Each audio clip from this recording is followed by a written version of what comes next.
What's good, YouTube? It's your boy MarshTheKid back with another video, man. Today we got EWU body cam.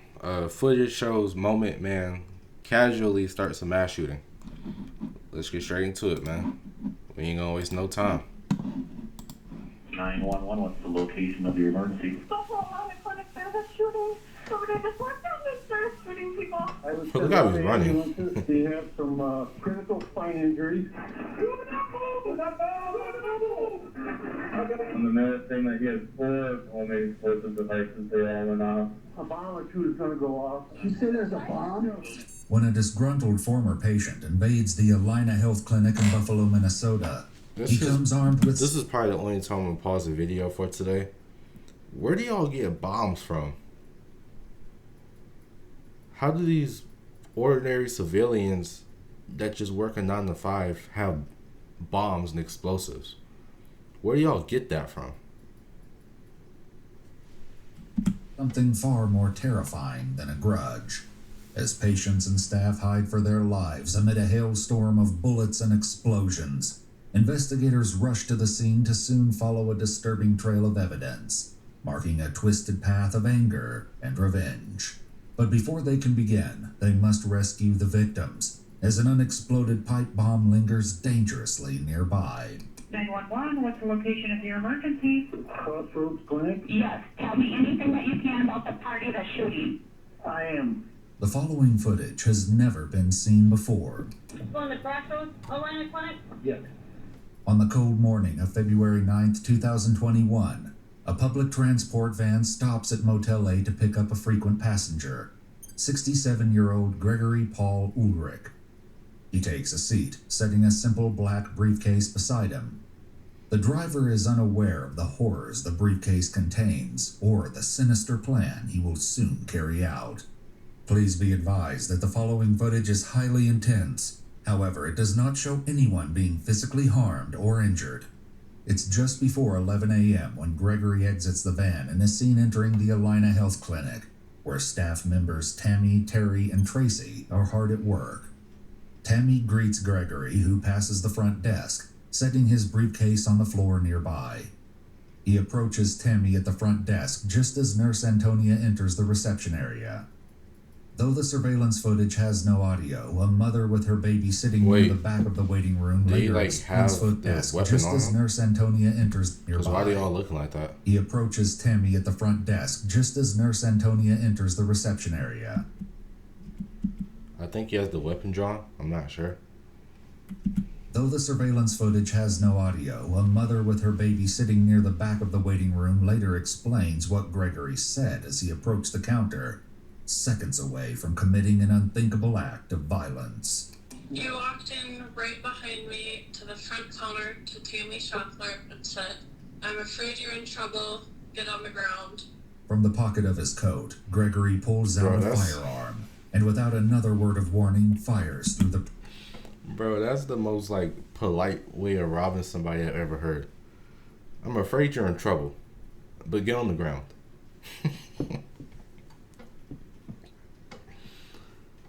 Bro, 67 years old. This man's almost 70.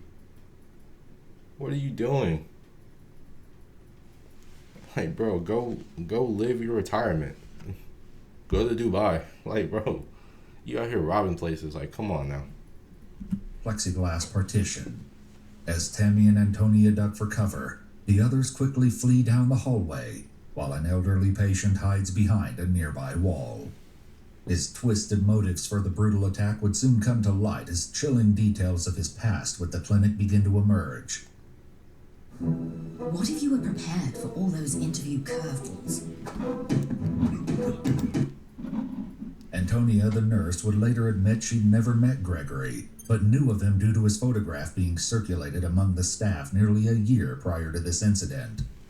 2 years ago, in 2018, Dr. Robert Mullaney at the Buffalo Hospital, just 2 miles from the Alina Clinic, claimed to have received a threatening manifesto from Gregory. In it, he discussed killing as many Alina employees as he could. Why? A flyer was made and posted at both the hospital and the Alina Clinic, warning the staff in case he appeared at either location. His violent vendetta against the clinic will be revealed later. For now, with at least 2 injured and more at risk, the relentless attack continues. As Gregory stalks the reception area, the mother waits for her chance to escape unnoticed. With his back turned, she begins to make her move, but his sudden shift in direction forces her to the ground, out of his sight. Gregory can be seen returning to the hallway, where witnesses would later claim to hear cries of "help me" in a high-pitched voice. One witness would note the unnerving feeling that these cries were meant to lure potential victims out of hiding. A female employee seizes her chance for freedom and bolts for the front door. That would have A been male me. employee and the mother follow closely behind Wow. as Antonio reaches for the Would have emergency ran a 4 button, flat that mother. attempting to place the building on lockdown. As they run towards the safety of their vehicles, 911 begins receiving calls reporting the active shooter. Little do they know, Gregory is moments away from taking his actions to an explosive new level. We have an active shooter in our Buffalo Alina clinic. And where is the person? In the clinic shooting. And what kind of weapon do they have? A gun. They're shooting. Why does it matter? Handgun? They're shooting. I don't know. I'm hearing a lot of gunshots. No. The mother, who escaped just moments ago, also contacts the police with her own harrowing account. There's a shooting. Somebody just walked down the stairs shooting people. Do you know where they are in the clinic? No, I had my baby. I left. Can you tell me if there's any injuries? I don't know. I ran. Okay, so you didn't see anybody injured? I didn't, but I saw him shoot 4 times. And did he like shoot like pop like quickly or? Why does it matter? There's an active shooter. Get there. Y'all asking the model of the gun, the rate of fire, like their coordinates. Like, bro, get there. Or was it one by one? No, he said, get down. So everyone got down. I know Tammy Schaffler was at the front. She took me and I hope to God she didn't get shot. Investigators would later discover a home address for Gregory, which would lead them to a mobile home which was currently being rented. However, the renter mentioned the outside shed was still used by Gregory. After obtaining a search warrant, investigators located a handmade protest sign, a crate containing items that could be used for shrapnel, as well as a powder seized by the ATF. At the crime scene, as panicked 911 calls continue to flood in, another caller reaches dispatchers, but it's the last person they ever expected to hear on the other end of the line. 911, what's the location of your emergency? Crossroads Clinic. Yes, tell me anything that you can about the party that's shooting. I am. You're shooting. Can you tell me what's going on? I would send a lot of ambulances. They have some critical spine injuries. Spine injuries? Sir, can you tell me, are you the one that's doing the shooting? Sir, A bomb or two is going to go off. a bomb or two is going to go off. Sir, are you the one that's doing this? It just works pretty good. Sir, are you the one that's doing this? How slow are you? So, lost it. Though shocked by his call and confession, it's his next statement that truly leaves the dispatcher in disbelief. Sir, can you talk to me? Are you the one? Tell the police to back away a little bit. Tell the police to back away? I intend to surrender in a minute. You intend to surrender in a minute? Nobody else is going to get hurt? Sir? Sir, you said that you're going to surrender? Not responding to her questions, Gregory slips the phone into his pocket without ending the call. He'll soon continue speaking with the dispatcher, but not before executing the next step in his twisted plan. After retrieving a homemade bomb from his briefcase, he stops briefly to light the fuse before throwing it just outside the front doors. Seconds later, the device explodes, shattering the windows in a hail of shrapnel. Later on in the investigation, the Motel 8 hotel where Gregory had been recently staying would be evacuated and searched due to the fear there may be bombs in his hotel room. No additional explosives were located, but a search of his room uncovered 6 oxycodone pills and an empty can of Pringles, several empty boxes of ammunition, glue, hand tools, and a firearm manual matching the one used in the shooting. An interview with the motel owner revealed a conversation he had with Gregory used in the shooting. Are y'all seeing what I'm seeing?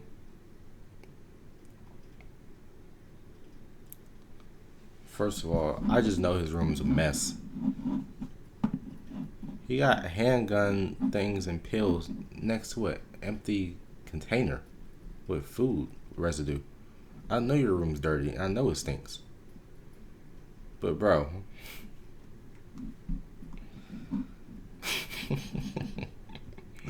why do you have an empty thing of Hawaiian rolls? Bro, you just got a random pack of Hawaiian rolls next to this box of pills and ammunition. Like,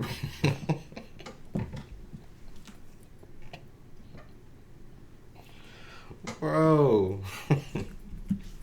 An interview with the motel owner revealed a conversation he had with Gregory the day prior to the incident. After offering to save him money by converting the nightly charges to a week, Gregory declined, citing ominously, "After tomorrow, my work will be done." Back at the scene, officers with the Buffalo Police Department have arrived and are keeping a safe distance from the clinic.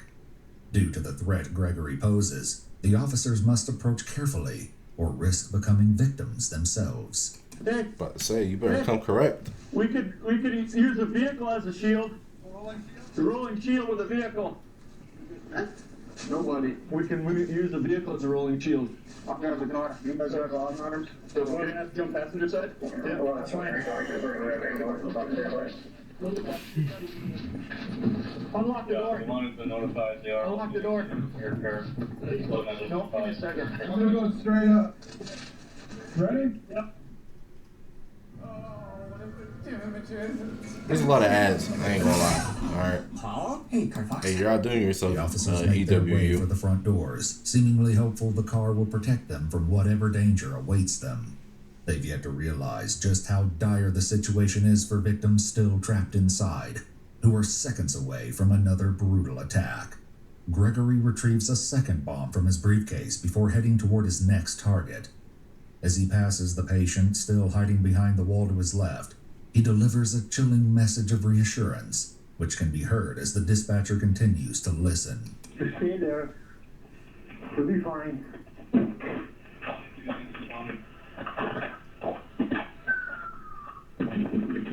Okay. Sir, talk to me. Lady out. You're letting a lady out. A male party is letting a lady out. That was just another, one of my last bombs. Okay, so how many bombs did you have, sir? Now I'm ready to surrender. Okay. The front vestibule. The male party is in the front vestibule? As many ambulances as you... Yes, ma'am. Sir, I need a description of you so they know it's you that wants to surrender. Yes, the blue shirt that wants to surrender. Blue shirt wants to surrender. Give me instructions. So I want you to lay down on your... I want you to lay on your stomach. Lay on your stomach. It's so Under the weird. vestibule. Yep. You want me to go outside? I want you to lay on your stomach directly where you're at. Oh, directly where I'm at. I'm on my stomach. I have a hard time. I'm crippled. Oh, I'm okay. You ain't not crippled, boy. Investigators would You ran when you had that learn gun in your his hands. medical history with the Alina Clinic and Buffalo Hospital. One chilling record, labeled homicidal risk, stated that Gregory had no plans to hurt anyone, but made a veiled threat, stating, "If I don't get results soon, I will have a target."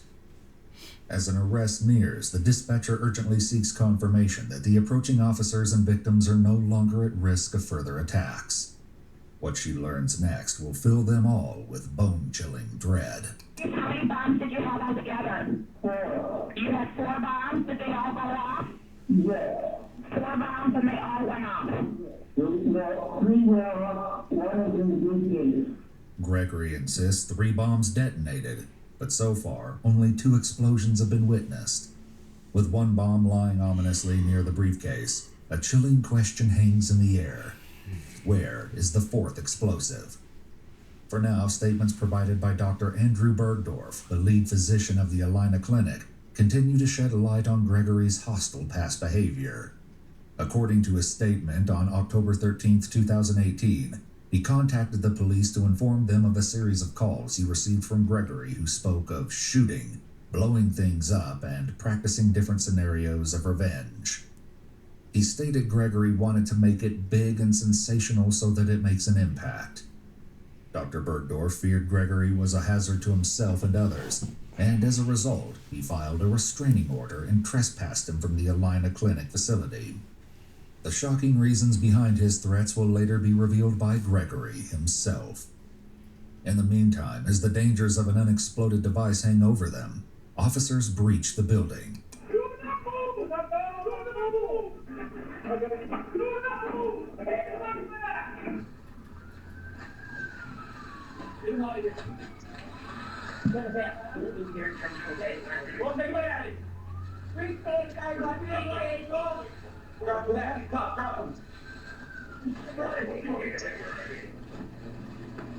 Get up on your foot. Take it in my car.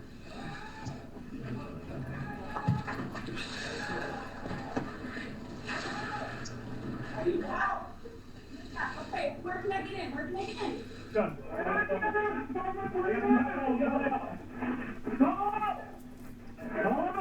Gregory is now in custody. He'll soon unleash his resentments and reveal what drove him to aim solely at the clinic staff. For now, the officers must work to evacuate the building, but moving the critically injured victims will prove more than a challenge.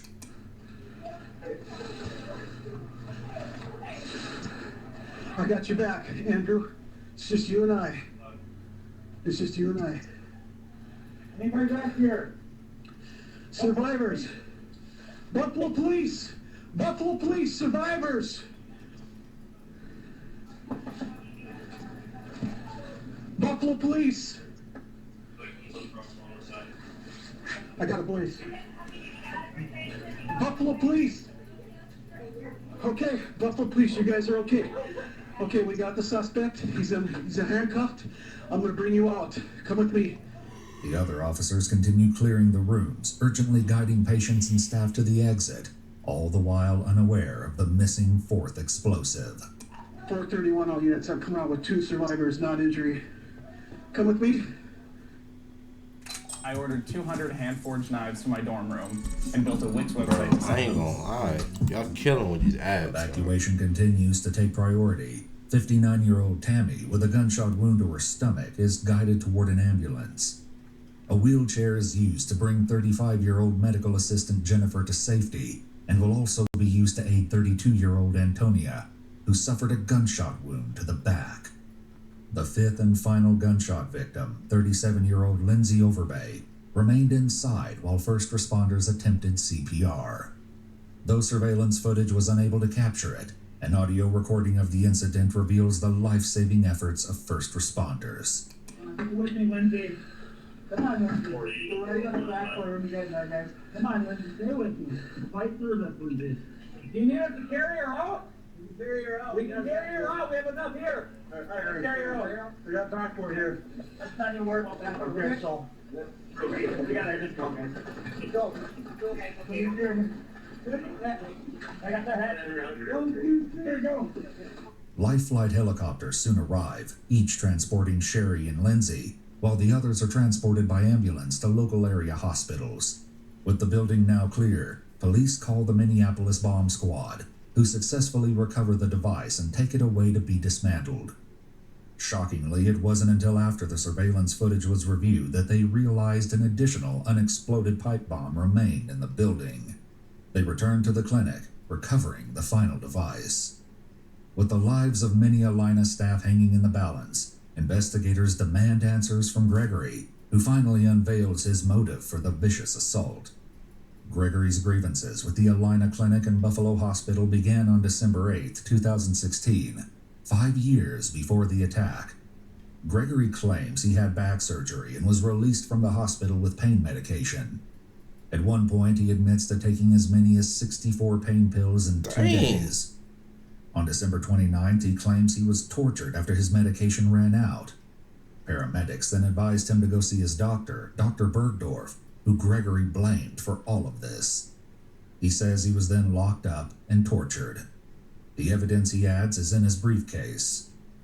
After explaining his motives for the attack, Gregory leaves investigators with the final haunting claim that he is the worst victim, and he hopes that no one died. Unfortunately, while 4 of the victims survived the attack, 37-year-old Lindsay Overbay succumbed to her injuries at the hospital. Though Dr. Bergdorf may have been a target of Gregory's vengeance-fueled assault, he was working remotely that day and escaped harm. 67-year-old Gregory Paul Ulrich was charged. Bro, look at God. Or a sec. Or I'm gonna finish this. Hold on. With 1 count of first-degree premeditated murder, 4 counts of attempted first-degree murder, and discharge of an explosive device with gross disregard to life and property. On June 2nd, 2022, a jury found him guilty of all charges. Gregory was sentenced to life in prison without the possibility. Like, look at dude, man. Man, like, look at this old, just, look at this thing right here. You feel me? Like, you would never think he got a suitcase full of explosives, you know what I'm saying, ready to unalive or hurt the whole staff. That's giving you surgery. That's giving you medication. This is crazy. I was going to say something else too. Yeah, this part about bro working, wait. Wow, I didn't hear that part. So the doctor that he blamed for everything, the lead doctor, the physician at the clinic, he was actually working remotely from home. That's a blessing in disguise. God was looking out for you. If I were you, bro, I would have the utmost faith in Christianity from now on, if you weren't already. God was looking out for you. I'm telling you, bro. God is good. God is great. Make sure you like, comment, subscribe. All links in the description. Any mods or clippers, make sure to DM I'm.Marshall for some paid work. But other than that, man, we out.